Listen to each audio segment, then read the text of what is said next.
What's up, guys? Art Wrestling Podcast back at you with another episode. This is Dave Vicious, along with Jess the Total Package, the Nature Boy Joe, and Uncle Cuz, bringing you our perspective on the world of professional wrestling. No inside sources, no ties to the industry, just stories from the diehards, sharing opinions with you. Today's topic: whatever happened to John Tenta? For audio fans, give us a listen on Apple, Spotify, SoundCloud, iHeartRadio, and Google Podcast. Or watch our videos on YouTube at our wrestling channel. On social media, if you can still hear me, give us a follow on Instagram at O.W.P 2019 or on Facebook at Our Wrestling Podcast. You will fall to my devastation. What I will tell you is that I have been a John Tenta fan well after John Tenta has passed. When I realized what John Tenta was, I know we're going to get into it, but I am really excited to do this EP tonight. I've been looking forward to this for a while. I'm glad Jess finally brought it up. Jess, And by the way, when I wrote this, I wrote this script a little bit longer than a normal What Happened To, because my What Happened To's are like sub legacies. My whole first of all, I've broken this rule a million times, and I say this all the time. My legacy rule is you have to have you have to have won a world title, but yet I did a Paul Orndorff episode and a Rick Rude episode, and we did a couple other ones. That well deserved. Well deserved. So, but, I'm not going to do a legacy on John Tenta. However, this one almost turned into it because I purposely left, to Dave's point, what a fucking amazing, accomplished amateur wrestler he was, and a fucking legit sumo wrestler. Yeah, and sumo John wrestler. Tenta would fuck your shit up if you cross him the wrong way. And, you hear a lot of stuff, you hear the Haku stories, and rightfully so, and you hear a lot of other people's stories, rightfully so. Bob Holly was tough, all that stuff. But like you hear, John Tenta would fuck you up. Yeah, brother. They gave me Tenta after he came back from the UFC, brother. Brother, right when he came back from sumo wrestling, they gave me John Tenta. Hulk, I didn't know you were here. Diaper. Oh, that's right, Pride Fight, brother. Yeah. Shit, brother. I had to wrestle in a diaper, brother, and I said it doesn't work. Oh, brother, I thought it was John Tenta. I was wrestling in a diaper. I did shit myself, but it wasn't real. It wasn't real. I didn't actually shit myself. It was a work poo. It was a shoot poo. It was work shit. a work shoot poo. I worked myself into a shoot, brother. Oh man! No, okay, work, brother. We really gotta jump in. John Tenta, I know Jess is gonna play the music and show the picture, but John Tenta, we all know him as Earthquake, but we'll get into the Earthquake stuff soon enough. He was born in Surrey, British Columbia, believe it or not. Named after his father. He was a large baby, weighing 11 pounds, 3 ounces at birth. I thought he'd be bigger. So Goo Goo Gaga! Right. Inspired by professional He would just tell his parents, he's like, I shit my diaper! Like, and they're like, oh, fuck. And they'd run in there and change real quick. Like, that actually sounds like Earthquake a little bit. Right.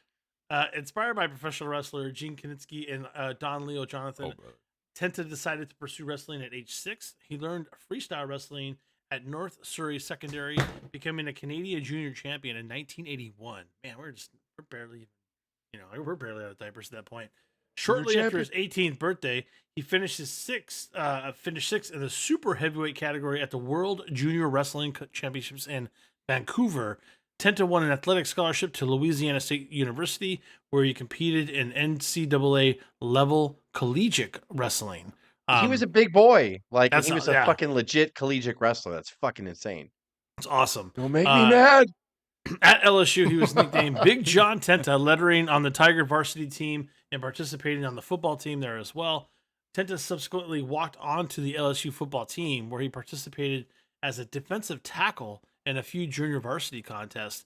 In 1985, Tenta moved to Japan to pursue a wrestling career for sumo after being recruited by a former Yokozuna who met Tenta on a trip to Vancouver. Cuz, what does Yokozuna mean? That is the Grandmaster Sumo Wrestler. Champion. There you go. See? Good job. Man, you're all over the dictionaries today. Way to go. Beginning the sport at age 22, he entered nearly 7 years later than many non-college aspirants of the sport. The combination of his size, he already weighed 423 pounds at a height of 6 foot 5.7, so almost 6'6". Almost 6'6", yeah. Yeah, and training as a wrestler were his advantage, and he was learning and advancing into the sport quite quickly. The novice won all 24 bouts in his 8-month active career, was later renamed, I'm going to mess this up, Kototinzen Go on. Toshimitsu, surname meaning Heavily Mountain Harp. really heavily mountain harp. Oh, they must have been able to sing.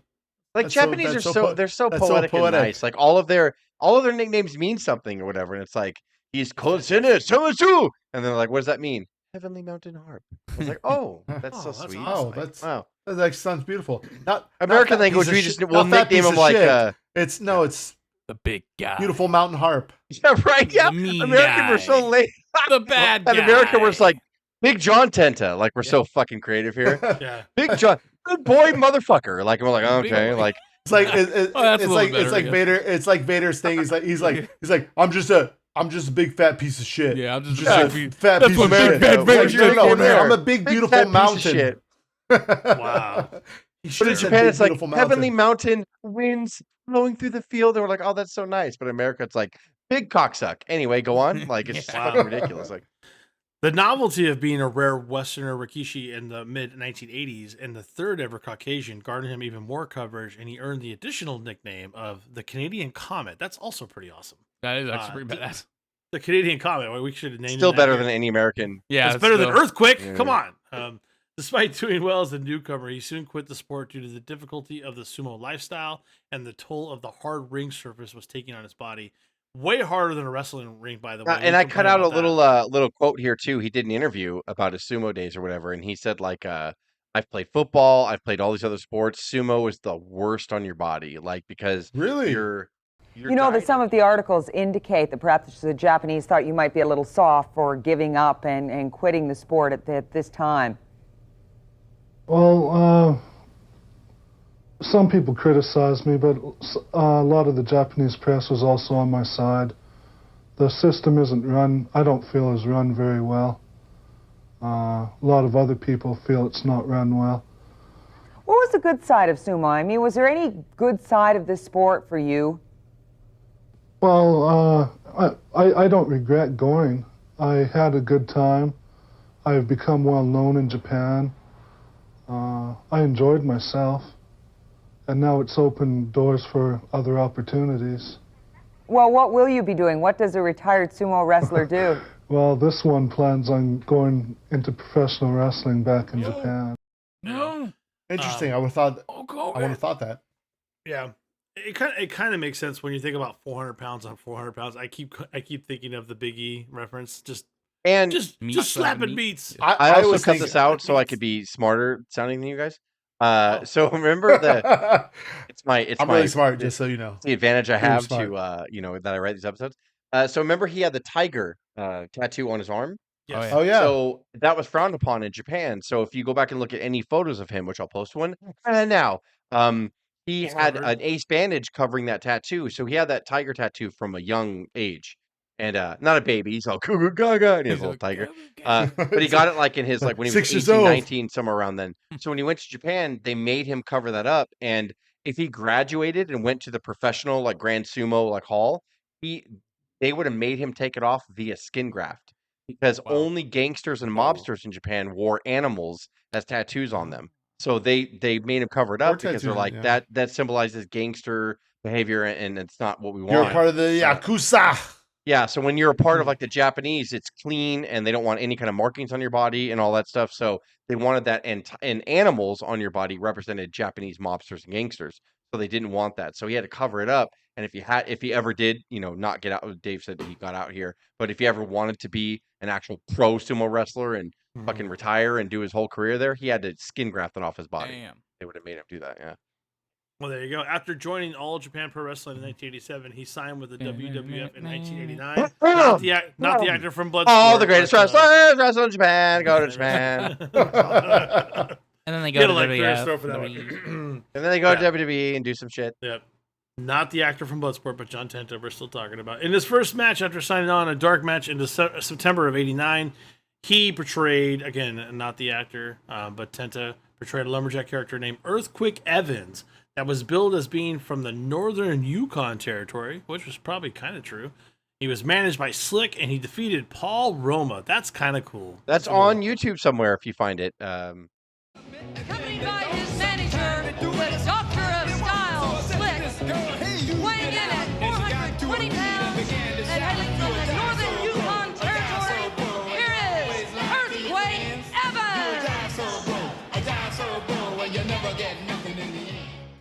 he was Earthquake, he was John Tenta, the lumberjack expert, and he beat He Paul was Roma. Earthquake And Evans. he's managed by Slick, which he never was on the on-screen shit. Earthquake Evans. Yeah, and he a was. lumberjack character. I'm a at the same job time? sold, bro. Yeah, he would- A job sold, bro, he- and I never And he get nothing always, in the end.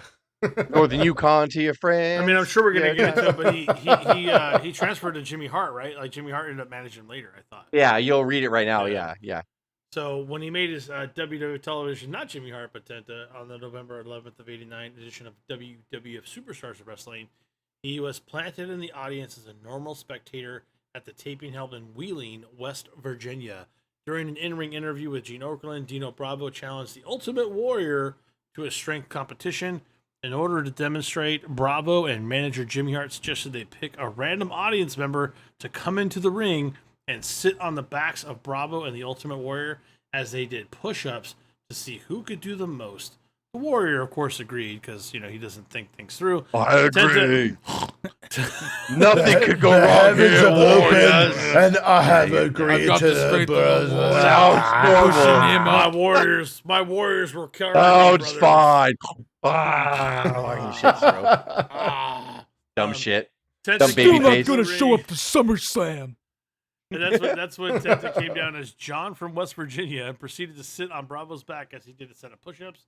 During the Warriors Joe the set, plumber. Tenta let Nothing down on could the go wrong. using a seated senton, and that was adapted to be his signature move. So he did the seated senton for the first Yeah, time on Warriors. So back, he right? got on the Warriors' back or whatever, and he looked at Jimmy Hart and Dina Bravo, and they all winked, and he said, "Ha ha!" And he sat down on the Warriors' back. Yeah, Yeah, oh, baby, sit on it, baby. Yeah, sit down. That's gonna be your future finisher, baby. Yeah. All right, he is up there. Okay, Ultimate Warrior. What? What's this? He just gave it. Wait a minute! Whoa! Bravo! Following through an elbow. See, I told you, McMahon, that he couldn't push up that Big John character. He didn't have a chance. Yes, he did. He set his weight on him, and the Warrior collapsed. Look at this. Bravo! And this mountain of a man down across the chest. Hey, this guy learned how to wrestle pretty quick. Bravo and Tenta then beat and unleashed multiple big splashes on the prone Warrior. Both then celebrated as Tenta was inaugurated into the WWF as a heel with Hart as his manager. I knew it. Tenta was pushed as the Canadian Earthquake, All and by heels must WrestleMania have 6, managers. he was just simply Earthquake, an unstoppable monster heel who often set his opponents out to a stretcher after repeatedly hitting them with his sit-down splash. His biggest feud would come in May of 1990 when Earthquake snuck up on Hogan. I love this story. During a segment of the Brother Love Show, I Love You, and repeatedly crushed Hogan's ribs with the Earthquake splash. Eventually, Hogan recovered and gained revenge on Earthquake, starting with a countout victory in SummerSlam of 1990. We got to stop there. I mean, really listen, quick, okay. though. So I have always This had is a problem huge. with the fact that I feel that the Warriors' first challenger should have been Earthquake. That's exactly. Because Yeah.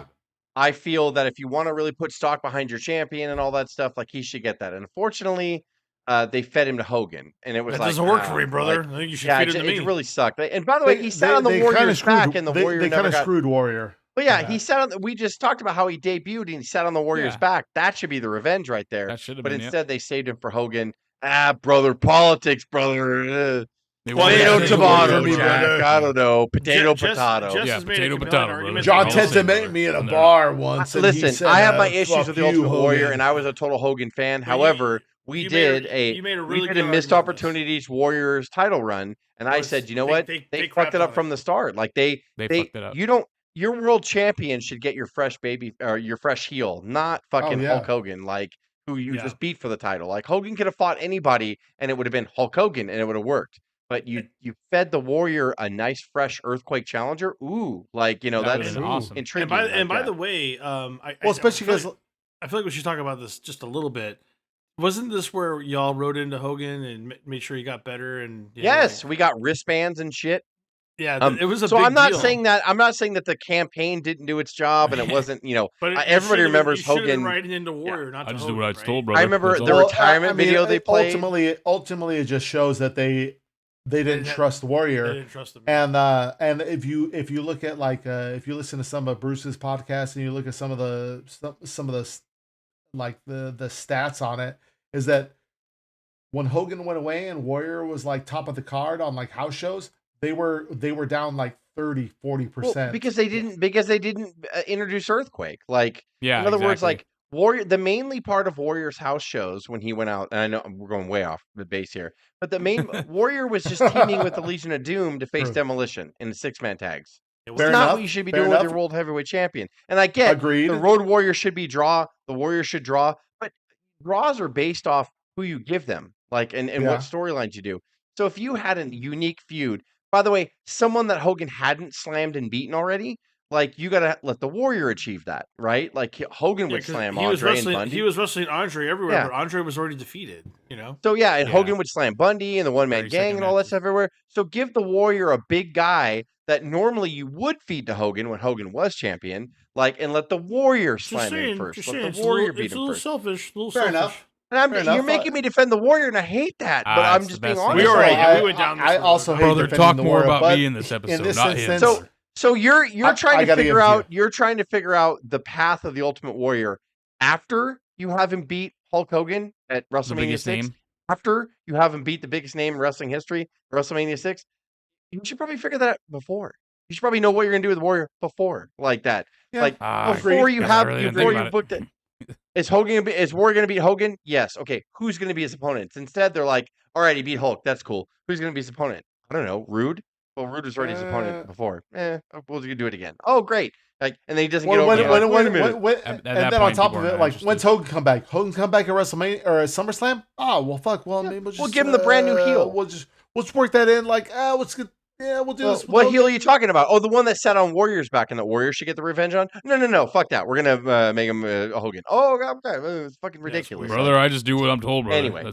I'm gonna vomit because I've defended the Warrior enough. Like, Cuz is laughing. Well, the next year We'll they want me move to. forward. We'll move forward. On April 1st of 1991, WWF held a joint show in Kobe with the Japanese promotion Super World of Sports called SWS Wrestle Dream. Earthquake appeared to face Kojo Kateo in a battle of two former sumo wrestlers. That's pretty cool. Kateo and Tenta broke kayfabe by being uncooperative with each other. The match ended when Kateo was disqualified for kicking the referee. After the match, Kateo immediately grabbed the microphone and began telling the audience that wrestling is fake and that Tenta never really could beat him, as other Japanese wrestlers attempted to restrain him. The incident led to Kateo being fired from SWS. John actually was willing to do business. I'm sure John would have done anything that was asked of him to do. When Katao was asked to do business, he balked at it and was like, well, I could kill this guy in real life. And John took exception to that, saying, if you want to go out there and shoot, we can go out there and shoot. I think when they got in the ring, Katao tried Tenta a little bit, and realized that, hey, if you want to go out there and shoot, you're going to lose, motherfucker. Kateo was shooting him. This was the wrestling getting real I was talking about. This is the moment in the beginning. And Tenta gets noticeably really upset. He's pissed off. Like, you see his face. Do you really want to go? Do you really want to go? I think he was saying that audibly. You saw him going, do you want to do this? Like, and he was yelling, really you want to fucking do this? Yeah, like. Can you actually see that in the video? Yeah. Oh, it's really good. He's like really, yelling at him. He's like, holy no, shit. yeah, they didn't cut it. He's like, did you want to do this? And he got pissed off. You saw Tenta's face was like pissed off. Like, and then by the way, this bitch, that bitch ends up going on the outside of the ring and fucking going, wrestling's fake. And I'm like, well, get back in there and talk to Tenta. Like, this was not Tenta's fault, by the way. This was not Tenta's fault. Not at all. Well, no, I mean, like, they're not uncooperative until they feel like they're gonna get fucked. They're getting threatened, yeah. Yeah, well, but that's the whole point. Like Tenta was totally willing to work the match that was supposed to be worked, but Kateo was not. Yeah. Well, there's one thing about working the match. There's another thing about like being embarrassed or looking like shit. Yeah. Or making the industry look like shit. Yeah. Yeah. You know, which is what Kateo did. You know, exactly. That's why he was. So fired. so why Tenta was like, nah, I'm not gonna fucking do that. Yep. It's off. All day long. So after WrestleMania 7, Earthquake instigated a feud with Jake the Snake Roberts. When their match that aired on WWF Superstars of Wrestling, he squashed Damien. I forgot about this with the Earthquake splashes. Snakes. I was going to save this for the end, but look at all the big feuds he's in. He fucking sits on the Warrior. Yeah. He's feuding with Hogan. He kills Damien. Yeah, he tied up Roberts on the ropes before going on his rampage. Yeah, and monster. He's a monster. Yeah, he's just he's watching Damien get squashed. Monster. And then later, Earthquake is going to squash this thing. Don't watch this, folks. Please don't watch it. No. He's going to go. Come on. He's going to. Oh, he got him. Okay, yeah. And he got off him real quick, too. Oh, I don't believe it. Look at Jake. Ooh, how do you like that, Jake the Snake? Things going on there or what? Later in 91, Earthquake formed a tag team with Typhoon called the Natural Disasters, managed by Jimmy Hart. And you love Natural Disasters, do you not? Oh yeah, that's childhood. Yeah. Goddamn brilliant. They're fucking cool. Natural Disasters are fucking cool. They were actually So simple, yet I mean, effective. even at the time, it was like it just made sense. It made sense, did make obviously, sense, but yeah, like exactly. you're like, oh, it's good, And good tag team. And Like, Tugboat was terrible, but by the way, so was Shockmaster. So this worked out. he wasn't Tugboat, he was Typhoon, Yep. and as Typhoon, he was outstanding. Dave, calm down. Typhoon's takeout tugboats. Fair enough. That's a really good point. Oh shit! Pause. Did you hear that? Holy Freaking shit! I didn't wave even of think about brilliance? that. That's wow. Initially a heel tag team, not The Rock, but the Natural Disasters. The duo feuded with the Legion of Doom over the WWF World Tag Team Championships, but were unsuccessful. Later, the Disasters turned face when Jimmy Hart betrayed them and joined forces with Money Inc., another great tag team, a team composed of Erwin R. Shyster and Ted DiBiase. Yeah, Money Inc. had just won the tag titles from the Legion of Doom, although Earthquake and Typhoon eventually won the tag titles. It wasn't long before Money Inc. regained the belts. That's what's awesome. People forget that Tenta was a world tag team champion sometimes, and I've always kind of enjoyed that. Tenta then left the WWF in January of '93 after losing via countout to Bam Bam Bigelow.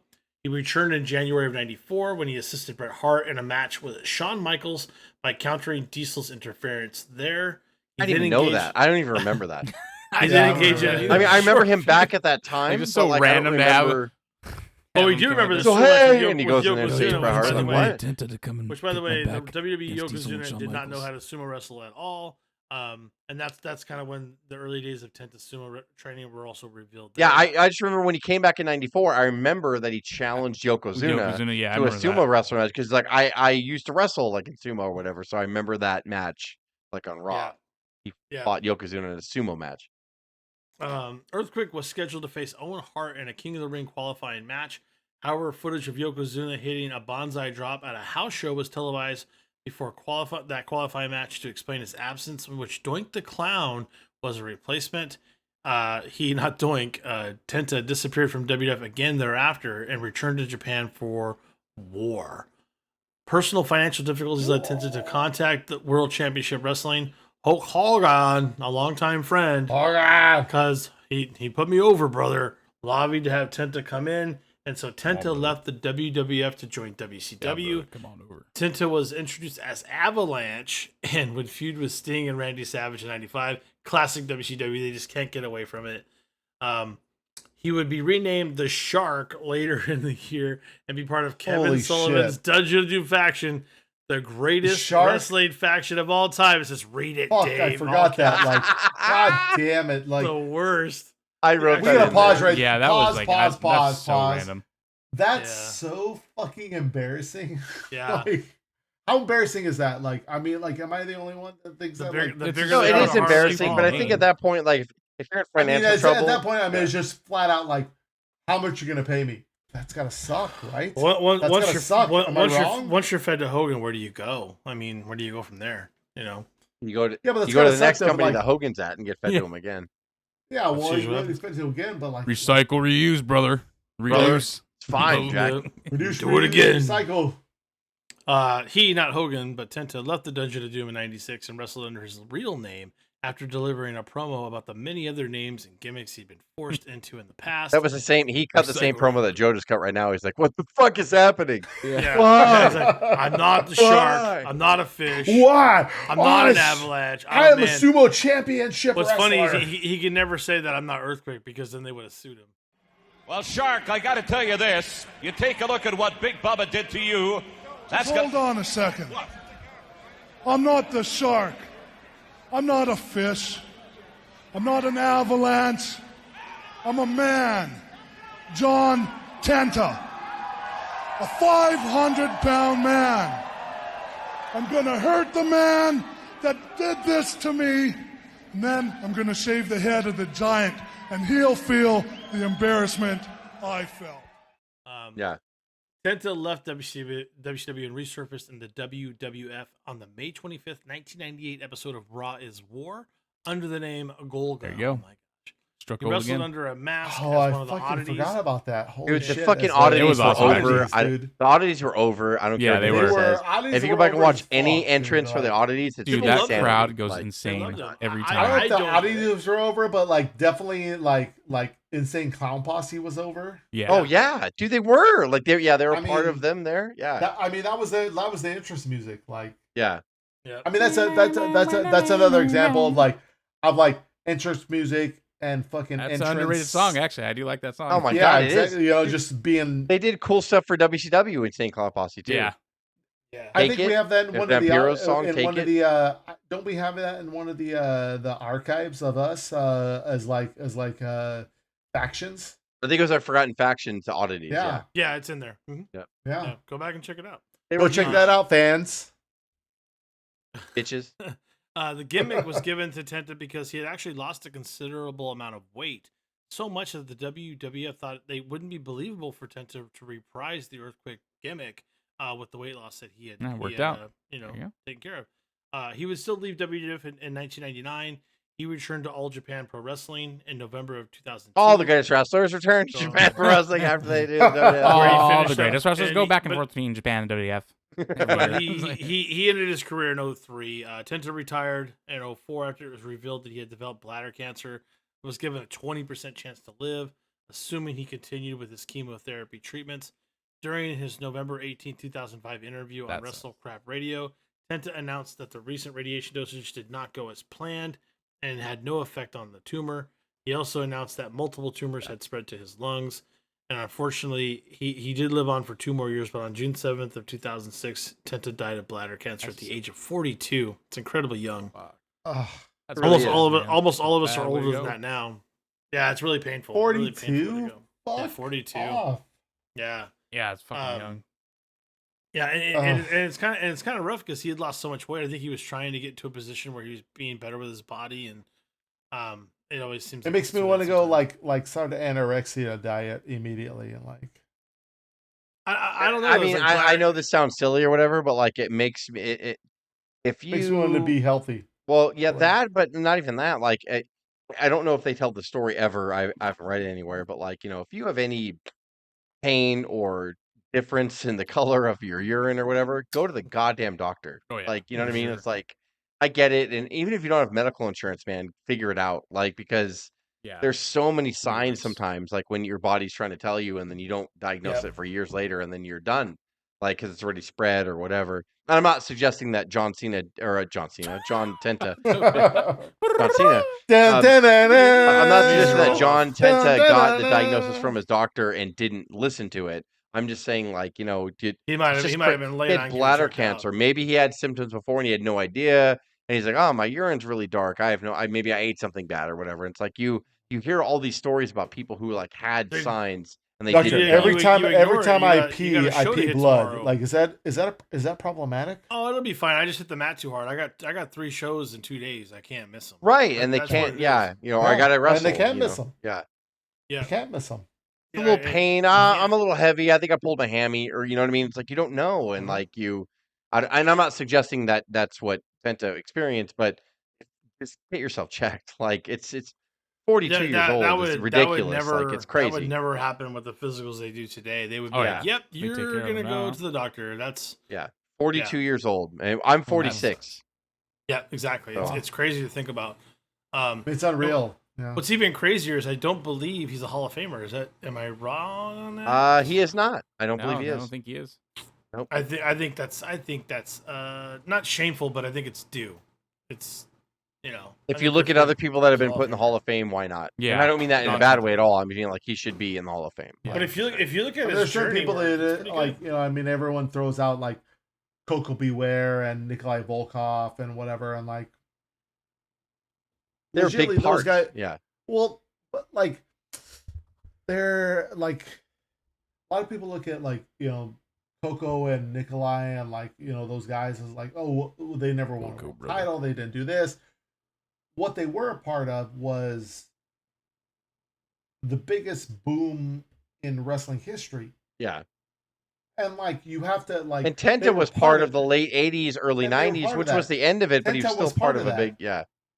You know, Tenta was like, I mean, early 90s, like end of the song. Earthquake was a big goddamn deal. Yeah, you know, it was. Like you know, we should remember those periods I mean, Hogan got hundreds of thousands of letters, Joe. Hogan got hundreds of thousands of letters. They weren't a champion, but like they contributed to the story. Yeah. And I think that's the biggest thing is like they contributed to the story. Hulk Hogan was the story. Their influence on the story was a big deal. Yeah. Great. I think that's a huge thing. I am the story. Brother. You're right. You are the story. Part of the story, brother. Dave, you got John Tenta. Unfortunately, he passed at 42, and that's not fun. But like, hey, he's an unsung hero. You know, when you talk about like his amateur stuff or whatever, and even the SWS fight that he got into is pretty crazy. He was a legit tough guy. And there's a lot of people like check Haku. that out on YouTube. It's interesting. Yeah, it's pretty. There's a lot of people like Haku, and rightfully so, that are tough guys, or whatever. But like John Tenta, nobody talks about it, but he was a big because he was a softie really, and he definitely cooperated with anybody who's there. And I don't believe, given that move that he would do and crush your chest in the middle of the ring, he never really hurt anyone. I mean, yeah, no, he didn't. He was very safe when you watched him. He's an incredible athlete to be able to carry that much weight and sit on your chest and not kill you. Yeah, you know, it's amazing. For audio fans, thank you, John Tenta. Thank you, John Tenta. Yeah. For audio fans, give us a listen on Apple, Spotify, SoundCloud, iHeartRadio, and Canadian Google Podcasts, or watch our videos on YouTube at Our Wrestling Channel. On social media, can you give us a follow on Instagram at O.W.P 2019 or on Facebook at Our Wrestling Podcast? For Joe, Cuz, Jess, and myself, this is the O.W.P signing off. Have a good one.